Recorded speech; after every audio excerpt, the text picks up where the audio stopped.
काल थोडा कामांना कंटाळा केला असं म्हणण्यापेक्षा हे माझं सॅटर्डेचं रुटीन आहे असं तुम्ही म्हणू शकता। सॅटर्डेला जी भांडी मी रात्री घासते ना ती मी परत लावून ठेवत नाही, कारण मग मला तेवढा वेळ म्हणजे मी म्हटलं दुसऱ्या दिवशी थोडासा आराम असतो, संडे असतो, म्हणून मग मी ती भांडी तशीच ठेवते। म्हणजे आत्ता माझं हे 2-3 महिन्यापासून म्हणजे जवळपास 2 महिन्यापासून माझं हे रुटीन झालंय, फक्त सॅटर्डेचं, इतर दिवशीचं हे रुटीन नसतं। आणि सॅटर्डे असला की थोडासा आराम असतो, सकाळी नाश्त्याला काय करायचं हा प्रश्न जास्तच असा पडलेला नसतो, कारण माझ्याकडे थोडंसं ठरवलेलं असतं। आणि आज थोडंसं मला बाहेर पण जायचंय, त्याच्यामुळे थोडीशी गडबड असल्यामुळे तिथल्या तिथे हेवी असं काय नाश्ता होईल याचा विचार करण्याचा प्रयत्न करतच मग मी सगळ्या गोष्टी केल्या। मील चार्ट प्रमाणे जो होता माझा नाश्ता ठरलेला सँडविचचा तो स्किप केला आम्ही। तो म्हटलं आम्ही नको करू, तो नंतर बघू म्हटलं, कारण आत्ता आम्हाला जिथे जायचंय तिथे मग व्यवस्थित काहीतरी खाऊन जायचं असं आम्ही ठरवलं। आणि माझ्याकडे जे बॅटर होतं तेच मी आता ना फ्रीजमधनं काढून ठेवलं, कारण म्हटलं आपण याचाच वापर करून मस्त वैसे अप्पे करूया। आणि इथे जे जे काही साहित्य लागणार होतं म्हणजे तुम्ही बरेच म्हणजे बॅटर माझ्याकडे थोडं आहे, मग क्वांटिटी कशी वाढवायची किंवा त्याच्यामध्ये हेल्दी असं काय खाऊ शकतो, तर त्याच्यामुळे व्हेजिटेबल्स ज्या काही तुमच्याकडे भाज्या असतील ना त्या जर तुम्ही सगळ्या वापरल्या तर त्या खायला देखील छान होतात, त्याची क्वांटिटी पण वाढते आणि त्या सगळ्या खाल्ल्या पण जातात, नाहीतर मग बऱ्याच वेळा त्या खाल्ल्या जात नाही। आणि याच्यामध्ये अप्प्याच्या टेस्ट बरोबर ना त्या सगळ्या मिक्स होऊन जातात, त्याच्यामुळे कुठल्या भाज्या तुम्ही याच्यामध्ये मिक्स केल्यात बॅटरमध्ये त्या अगदी कळत नाही आणि मग सगळ्या भाज्या न खाल्लेल्या पण नाही म्हणजे आपण ज्या खात नाही त्या देखील भाज्या खाल्ल्या जातात। हे आहे हळदीची पानं आणि आज ना चहा हळदीच्या पानांची करणार आहोत आपण। चहा हळदीची पानं टाकून करणार आहोत आणि तुम्ही एकदा ट्राय करून बघा, तुम्ही प्याली आहात की नाही मला माहिती नाही, पण आई करते माझी, म्हणजे जेव्हा कोरी चहा असते त्याच्यामध्ये अशी थोडीसं हळदीचं पान टाकते, खूप छान होते टेस्टला। म्हणजे त्याचा म्हणजे मला तर माहिती नाही, मी प्याली नाही, पण त्याचा वासच एवढा छान येत असतो ना चहाचा, कोण न पिणारा असेल ना तो देखील ती चहा मागून पिईल असा त्या चहाचा सुगंध येत असतो सगळीकडे। तर म्हणून ते मी अर्धच पान काढून ठेवलंय, कारण एका पेल्याच्या चहासाठी किती असं लागणार आहे। तर इथे सगळ्या ज्या भाज्या होत्या म्हणजे जसं मी गाजर घेतलंय, कांदा घेतलाय, कोथिंबीर घेतलंय, बारीक मिरची घेतलंय, या सगळ्या आता मी चॉप करून घेणार आहे। त्याच्या आधी भाजी म्हणजे आपण ज्या काही भाज्या करतो आठवड्यासाठी त्याच्यासाठी थोडंसं प्रिपरेशन म्हणून चण्याची डाळ भिजत घालून ठेवणार आहे। ॲक्च्युली कालच मला रात्री भिजत घालून ठेवायची होती, पण मी रात्री विसरली आणि थोडासा आळस पण केला, कारण आता व्हिडिओचं काम एवढं असतं की एडिटिंग पार्टमध्ये मला थोडासा वेळ जास्त द्यावा लागतो आणि म्हणूनच मी पहिल्या संडेला पण आपले व्हिडिओज येत होते, पण आत्ता मी विचार केला की संडेला आपण थोडासा आराम करू, थोडासा रेस्ट घेऊ, म्हणजे तेवढं असं काम असं आपलं वाढणार नाही। कारण मग संडेला पण व्हिडिओ करायचा म्हटलं तर मग सॅटर्डेचा दिवस पण शूटमध्ये जातो आणि संडेचा पण पूर्ण दिवस त्याच्यामध्येच जातो, कारण सोमवारी पण तुम्हाला व्हिडिओ बघायचा असतो, मग त्याच्यासाठी म्हणून मग पूर्ण दिवस बिझी होऊन जातो। म्हणून मी आता असं ठरवलंय की आपण संडेचा आराम घेऊ। आणि जसं मंडे टू सॅटर्डेमध्ये तर तुम्हाला शॉर्ट व्हिडिओ आणि मोठे व्हिडिओ दोन्ही व्हिडिओ बघायला मिळत आहे, पण त्याचबरोबर मी संडेसाठी फक्त एक शॉर्ट व्हिडिओ तुमच्याबरोबर शेअर करण्याचा प्रयत्न करेन। जेव्हा जेव्हा मला शक्य असेल तेव्हा मी नक्की त्याचा शॉर्ट व्हिडिओ शेअर करण्याचा प्रयत्न करेन। आजचा पण मी एक शॉर्ट व्हिडिओ शेअर केला आणि तो तुमच्यापर्यंत पोहोचला देखील आहे, खूप छान त्या व्हिडिओला पण तुम्ही प्रतिसाद दिलेला आहे।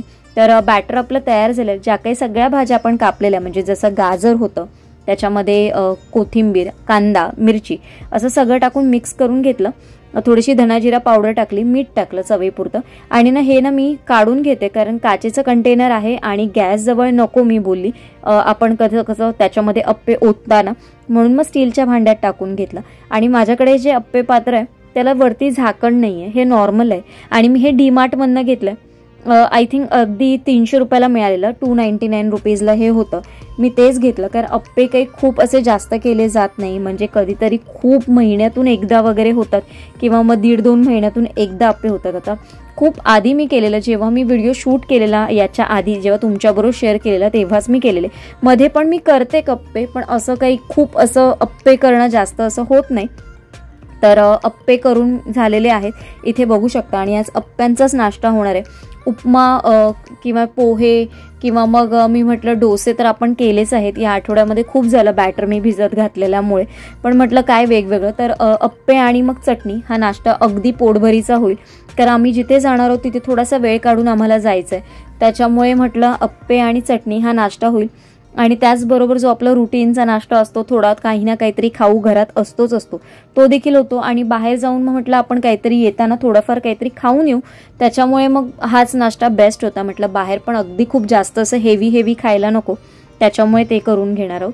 तर इथे ना मला आता काम करायचं, पण तुम्ही म्हणाल आत्ताच तू प्लॅटफॉर्म क्लीन का करते, कारण अप्पे केल्यानंतर सगळीकडे तेल त्याचं उडायला गेलेलं, त्याच्यामुळे ते क्लीन करून घेते, कारण मग नंतर काम करायला अजून पसारा होत नाही आणि सगळीकडे चिकट होत नाही. आता आपण चहा ठेवून घेणार आहोत. तर चहा ठेवताना इथे बघू शकता मी पाणी घेतलंय, त्याच्यामध्ये मग चहा पावडर आणि त्याचबरोबर साखर टाकली आणि थोडंसं गरम झालं नाही, ह्याला एक थोडीशी उकळी आली की मग आपण हळदीचं पान घेतलेलं त्याची ना अशी एक छोटीशी अशी पुरचुंडी बांधतो ना, म्हणजे अशी एक रोल करायचा छानपैकी आणि त्याची रोल करून बांधून मस्त ते आपण चहाच्या पाण्यामध्ये टाकणार आहोत, उकळत्या पाण्यामध्ये. मग याचा जसं जसं त्याला उकळ येते ना चहाला, तसा त्याचा फ्लेवर खूप छान येतो. ही तुम्ही दुधाची पण पिऊ शकता चहा, किंवा अशीच तुम्ही जरी कोरी प्याली तरी चांगली आहे.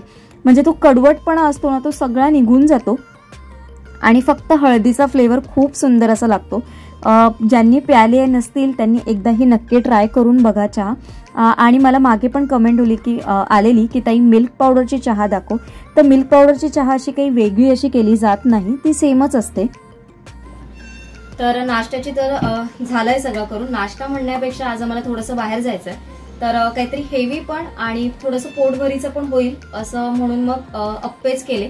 आणि बॅटर पण माझ्याकडे रेडी होतं, फक्त बाकीच्या व्हेजिटेबल्स तुम्हाला ज्या काय पाहिजे असेल तर तुम्ही टाकायचं. मग थोडंसं हेवी असं वाटतं आणि क्वांटिटी पण वाढते, म्हणजे थोडंसं आपल्याकडे असेल तर त्याच्या डबल पीठ होऊन जातं अप्प्यांसाठीचं.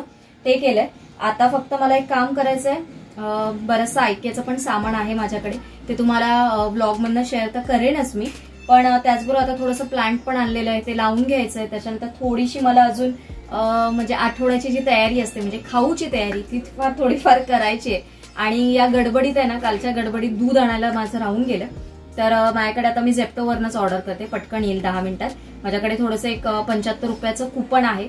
झेप्टोवरनं तुम्ही किती जण ऑर्डर करत असाल मला माहिती नाही, पण जेव्हा आपण ऍप वगैरे इन्स्टॉल केला कधीतरी, म्हणजे एमर्जन्सीसाठी तुम्ही ऑर्डर करू शकता. झेप्टोवर फर्स्ट टाइम तुम्ही ऑर्डर केली तर तुम्हाला काहीतरी जेव्हा ऍप इन्स्टॉल करतो तेव्हाच काहीतरी 50 रुपये किंवा 100 रुपये किंवा 75 रुपये असं काहीतरी टॉपअप पॉईंट त्यांच्याकडे येतात, म्हणजे ते यूज करू शकतो आपण फर्स्ट ऑर्डर. म्हणजे जेव्हा आपण कधी करू तर जर 100 रुपये आले तर तुम्ही डायरेक्ट 100 रुपयाचीच ऑर्डर करू शकता. आणि मिनिमम ऑर्डर त्यांची 100 रुपये, म्हणजे 100 रुपये मायनस होतात आणि वरचे काही असतील ते तुम्हाला करावे लागतात पे. आणि जसं जसं तुम्ही ऑर्डर करत राहतात तसं तसं आपल्या वॉलेटमध्ये थोडे थोडे पैसे ऍड होत जातात. तर माझ्याकडे 75 रुपये जमा आहेत, तर म्हटलं चला तर दूध त्याच्यावरनं ऑर्डर करेन, म्हणजे 100 रुपयाची मिनिमम ऑर्डर असते, 25 रुपये फक्त मी देईन, 75 रुपयाचं तर आहे माझ्या वॉलेटमध्ये. तर ते काम करून घ्यायचंय. आणि तुम्हाला शॉर्ट सिरीज आवडते असंच प्रेम शॉर्ट सिरीजला पण द्या. तुमचं काही सजेशन्स असतील शॉर्ट सिरीजसाठी ते देखील द्या.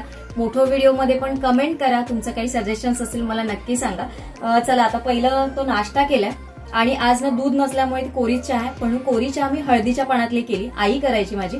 मी तर चहा पित नाही, पण ती असं म्हणते की ती हळदीच्या पानाची टेस्ट कोऱ्या चहाला खूप सुंदर येते. तर आता सचिन पिऊन सांगेल मला की ती कशी आली. आणि त्याला कोरा चहा पण तो पितो, असं काही नाहीये की त्याला फक्त दुधाची लागते, फक्त थोडीशी पावडर कमी टाकते मी आणि मग बनवते. तर ते नाश्ता आता आम्ही करून घेतो. आणि खूप आजचा दिवस खूप बिझी आहे, थोडंसं आता दिवाळी येते तर आम्हाला थोडं बॉक्सेसच्या शोधासाठी जायचंय, म्हणजे कुठे कुठे कशी कशी व्हरायटी आलेली आहे, म्हणजे आत्तापासूनच चालू करावं लागतं. जो 1 ते 1.5 महिना आधीपासून माझी ही सगळी चालू होते दिवाळीची तयारी. तर त्याच्यासाठी आम्हाला जायचं, म्हणून मग मध्ये काही खाणं वगैरे नाही झालं तरी पण चालेल म्हणून हे थोडेसे अप्पा आणि मग बाकी थोडंसं काहीतरी बाहेरच खाऊ आम्ही येता येईपर्यंत, कारण बॉक्सेस शोधायला खूप वेळ जातो, कारण 3-4 अशी बरीचशी दुकानं आहेत. म्हणजे एका गल्लीतच ती 1, 2, 3, 4 अशी एकाच ठिकाणी बरीचशी दुकानं आहेत. आम्हाला जायचं आता मुलुंडला, आम्ही मुलुंडला जाणार आहोत. त्याच्यानंतर मग येताना आम्ही जिथे सायनला जातो तिथे पण जाणार आहोत. म्हणजे आजच्या दिवसात हे सगळे कामं करून घ्यायचे. त्याच्यामुळे आजचा ब्लॉग स्वीट अँड सिम्पल असणार आहे, तरी देखील त्याच्यामधनं काहीतरी छान असं तुमच्यापर्यंत पोहोचवण्याचा प्रयत्न करणार आहे. चला पुढचा ब्लॉग कंटिन्यू करते. आता आठवड्याच्या खाऊसाठी ना यावेळेस ना लाडू करायचे आहेत मला, आणि हे लाडू पौष्टिक लाडू तुम्ही म्हणू शकता. आणि हे सगळ्या एज ग्रुपसाठी अगदी परफेक्ट आहे. तुमच्या स्वतःसाठी तर अगदी परफेक्ट आहे, कारण आपल्याला बराच वेळ मिळत नाही की आपण असं काहीतरी चांगलं असं किंवा हेल्दी असं खाऊ. तर तुम्ही उभं राहिला असाल एका ठिकाणी तर हे खाण्यासाठी अगदी परफेक्ट असे आहेत. आणि रोज सकाळी तुम्ही 1 खा आणि 1 ग्लास दूध घ्या. तुमचा दिवस पूर्ण अगदी म्हणजे जे तुम्हाला पाहिजेत त्या सगळ्या गोष्टी त्याच्यातनं सगळ्या गोष्टी मिळतील. इथे तुम्ही बघू शकता मी एकाच पेल्याच्या मापाने या सगळ्या गोष्टी घेतलेल्या आहेत. बदाम घेतलेले आहेत, आपला नॉर्मल मनुका, काळ्या मनुका, त्याचबरोबर काजू घेतलेले आहेत, त्याच्यानंतर खारीक पावडर घेतलेली आहे मी, वेलची घेतलेली आहे आणि त्याचबरोबर सगळ्या बिया मिक्स घेतल्या आहेत. म्हणजे पंपकिन सीड्स आहेत, वॉटरमेलन सीड्स आहेत, ज्या काही आहेत त्या सगळ्या इथे घेतलेल्या. त्याचबरोबर त्याच्यामध्ये थोडीशी अळशी आहे, असं सगळं मिक्स घेतलेलं आहे. शेंगदाणे आपले भाजून होते आणि त्याचबरोबर मखाणे घेतलेले आहेत. आणि इथे त्याचबरोबर सुकं खोबरं घेतलेलं आहे. तुमच्याकडे सुकं खोबरं असेल तरी देखील चालेल. मी डेसिकेटेड कोकोनट वापरलंय कारण मला तेवढा किसण्या एवढा वेळ नसतो, त्याच्यामुळे मी डेसिकेटेड कोकोनट घरी आणून ठेवते आणि मग ते वापरते. आता आपण शेंगदाणे थंड करायला ठेवू, कारण ते थंड करून आपल्याला सोलून घ्यायचं. आता हे जे सगळं साहित्य आपण घेतलेलं आहे ते आपल्याला एक एक करून परतून घ्यायचं आहे. म्हणजे ते जास्त दिवस राहिले तरी खराब होणार नाही किंवा मग त्याला थोडंसं स्मेल वगैरे येणार नाही, कारण हे लाडू तसे देखील जास्त दिवस राहत नाही. आणि ह्या एवढ्या आपल्या सामानामध्ये एक 25 लाडू तरी आरामात बनतातच बनतात. तर सर्वात आधी आपण खोबरं भाजून घेतलंय, कारण खोबरं सर्वात आधी भाजायचं आहे, कारण त्याला काही तूप किंवा असं काही टाकावं लागत नाही, फक्त सुकं आपल्याला रोज भाजायचं आहे. त्याच्यानंतर या सगळ्या ज्या मिक्स बिया होत्या, म्हणजे अळशी आहे याच्यामध्ये, कलिंगडाच्या बिया आहेत, सनफ्लॉवर सीड्स आहेत, त्याच्यानंतर भोपळ्याच्या बिया आहेत, अशा सगळ्या या बिया मिक्स आहेत आणि त्या देखील आपल्या शरीरासाठी हेल्दी अशा असतात. त्या देखील मी ड्राय रोस्ट करून घेतल्या. त्या तडतडायला लागल्या की समजायचं की छान अशा भाजल्या गेल्यात. आता थोडंसं मी तूप टाकते आणि यात मेन म्हणजे ना या सगळ्या लाडूच्या प्रोसिजरमध्ये आपल्याला तुपाचा वापर फार कमी होणार आहे. अगदी खूप जास्त असे तुपात वळलेले हे लाडू नाही आहेत. फक्त मी 1 चमचा तूप टाकते. त्याच्यामध्ये तुम्हाला तुमच्या मनुका, काजू, त्याच्यानंतर म्हणजे मनुका दोन्ही काळ्या आणि ज्या आपण नॉर्मल मनुका असतात त्या, त्याचबरोबर थोडेसे काजू आणि त्याचबरोबर आपण जे मखाणे घेतलेत ते थोडंसं तूप टाकून 1 चमचाभर तूप टाकून ना छान कुरकुरीत असे भाजून घ्यायचे. छानपैकी कुरकुरीत भाजल्यामुळे जेव्हा आपण ते बारीक वाटू तेव्हा ते छान अगदी पटकन बारीक वाटले जातात. नाहीतर ना त्याचा कचकचीतपणा कुठेतरी लाडूमध्ये खाताना तुमच्या दाताखाली येईल आणि त्याचं थोडे चिवट लागतात, पूर्णपणे असे कुरकुरीत लागत नाही. यावेळेस मी डिंक वापरला नाही, पण तुम्ही डिंक वापरलात ना तरी देखील चालेल. डिंकामध्ये थोडंसं म्हणजे तुपाचं प्रमाण तुम्हाला जास्त वापरायला लागतं, कारण डिंक कुरकुरीत केव्हा भाजला जातो तर तुपात तुम्ही छान तो परतवून घ्याल तेव्हा तो छान असा फुलतो तुपामध्ये आणि त्याच्यामध्ये मग थोडंसं तुपाचं प्रमाण जास्त होतं. पण आपण ह्या सगळ्या गोष्टी टाकल्यात ना ते याच्यामध्ये ऑइल प्रमाण खूप ऑलरेडी जास्त आहे, कारण शेंगदाणे आहे, बदाम आहे, काजू आहे, त्याचबरोबर तुम्ही सुकं खोबरं टाकलेलं, त्याच्यानंतर सगळ्या बिया आहेत. या जर तुम्ही एकत्र अशाच जरी वाटल्या ना मिक्सरला तरी तुम्ही आपोआप बघाल त्याला आपोआप म्हणजे खूप तेल सुटतं आणि ते खूप ऑइली तशाच होऊन जातात. आता इथे बघू शकता हे सगळं साहित्य मी एकत्र मिक्स केलेलं आहे आणि ना हे थोडंसं गार करण्यासाठी आपण ठेवायचं. अगदी गरम असताना मिक्सरमध्ये आपल्याला हे लावून घ्यायचं नाहीये आणि मिक्सरमध्ये फिरवताना खूप जास्त असं फिरवायचं नाहीये आपल्याला. अगदी हलकं म्हणजे जस्ट फक्त 1 नंबरवर तुम्हाला फिरवायचंय आणि फक्त थोडंसं फिरवलं की हे लगेच बारीक होतं. जेवढं तुम्ही जास्त बारीक करायला जाल तर हे जे सारण आहे ना हे लूज राहणार नाही, म्हणजे मोकळं असं होणार नाही. अगदी त्याचा चिकट लगदा होईल आणि मग तुम्हाला ते मिश्रण लाडूसाठी वळता येणार नाही. तर मी तुम्हाला दाखवते इथे की मी कशा पद्धतीने करणार आहे, म्हणजे कितपत त्याची हे ठेवायचं आहे आपल्याला, म्हणजे किती बारीक असलं पाहिजे. तर इथे मी मिक्सरला फिरवून घेतलंय बघा आणि बघा जास्त जाड देखील नाही आणि जास्त बारीक देखील नाही, अशा पद्धतीने मी 3 वेळा हे सगळं सारण लावून घेतलेलं आहे. इथे बघू शकता एवढं सगळं तयार झालेलं आहे आणि याच्यामध्ये थोडेसे बदाम पण थोडेसे राहिलेले आहेत. खारीक पावडर मी आधी मिक्स केली नव्हती, मी खारीक पावडर आता नंतर टाकलेली आहे. ऑप्शनल आहे, तुम्हाला टाकायची असेल तर तुम्ही वापरू शकता, नाही वापरली तरी देखील चालेल. आता एवढ्या सगळ्या याला मी जवळपास 1 वाटी गुळ पावडर घेतलेली आहे. तुमच्याकडे गुळ असेल तर तुम्ही अर्धा कप किंवा पाऊण कप घ्या. आता मी पावडर असल्यामुळे मी ते ऑलमोस्ट 1 कप घेतलेला आहे आणि त्याच्यामध्ये अर्धा कप पाणी टाकलेलं आहे. या गुळाला आपल्याला पावडरला फक्त वितळवून घ्यायचं, खूप असा 1 तारी किंवा 2 तारी पाक करायचा नाहीये. अगदी याला एक उकळ आली ना की आपला हा पाक म्हणण्यापेक्षा म्हणजे तयार होतो. याला पाक तुम्ही म्हणू शकत नाही गुळाचा, पण हा पटकन तयार होतो आणि याच्याने लाडू देखील म्हणजे जेव्हा आपण वळतो ते छान असे कडक पण होतात आणि त्याला बाइंडिंग पण खूप चांगली येते. तर आपण हा गरम पाक या सगळ्या मिश्रणमध्ये ओतून घ्यायचा आणि थोडं गरम असताना छानपैकी सगळं मिक्स करून घ्यायचं आणि नंतर काय करायचंय, हाताला ना थोडंसं तुपाचा हात लावायचा आपण. तुम्हाला पाहिजे असेल तर तुपाचा हात नाही लावलात तरी चालेल, पण तूप लावला तर हाताला चटके लागणार नाही आणि ना छान व्यवस्थित हे नीट सगळं मळून घ्यायचं।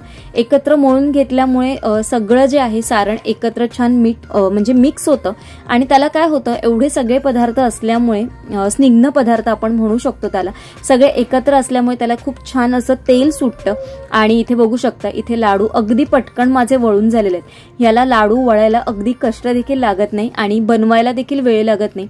अर्ध्या तासात तुम्ही ना जर हे सगळं साहित्य काढून ठेवलं तर तुमचं हे 15 मिनिटात बनून रेडी होईल।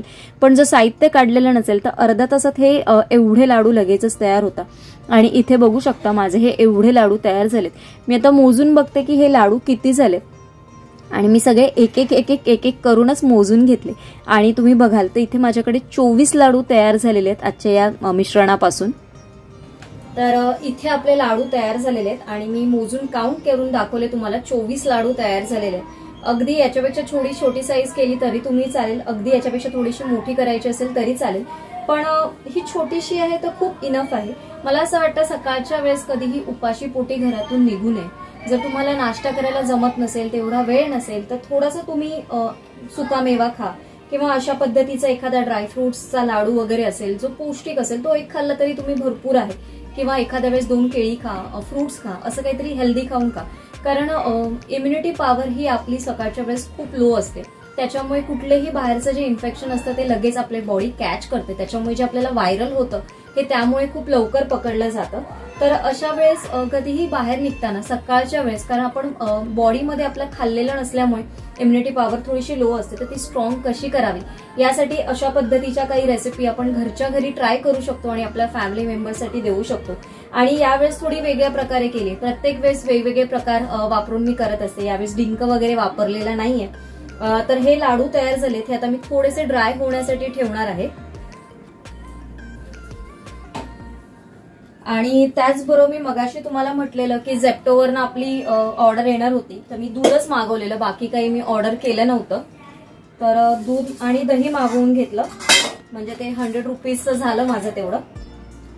तर ते फक्त मी आता गरम करून घेते आणि मग हे गरम झालं की मग आम्ही फ्रेश वगैरे होऊन मग आम्ही निघू, तोपर्यंत आपले लाडू पण आहेत ते पण थंड होतील। आजचा व्लॉग तुम्हाला कसा वाटलाय मला नक्की कमेंट करून सांगा, कारण तुमच्या प्रत्येक कमेंटने मी देखील काहीतरी शिकत असते, माझ्यामध्ये खूप छान छान बदल देखील घडत असतो तुमच्याकडनं देखील। तर आजच्या ब्लॉगसाठी तुमच्याकडे ना काही माझ्यासाठी सजेशन्स असतील मला नक्की सांगा। उद्या एका छानशा ब्लॉगमध्ये भेटेन तुम्हाला आणि उद्याचा ब्लॉग खरंच खूप सुंदर असणार आहे, कारण तो सगळ्यांचा आवडीचा विषय असणार आहे। तो असणार आहे आपला शॉपिंगचा विषय, कारण शॉपिंग म्हटलं की सगळ्यांनाच आवडते। तर चला उद्या एका छानशा ब्लॉगमध्ये भेटेन। आजचा ब्लॉग इथेच एंड करते। सगळ्यांना Shri Swami Samarth, bye bye and take care.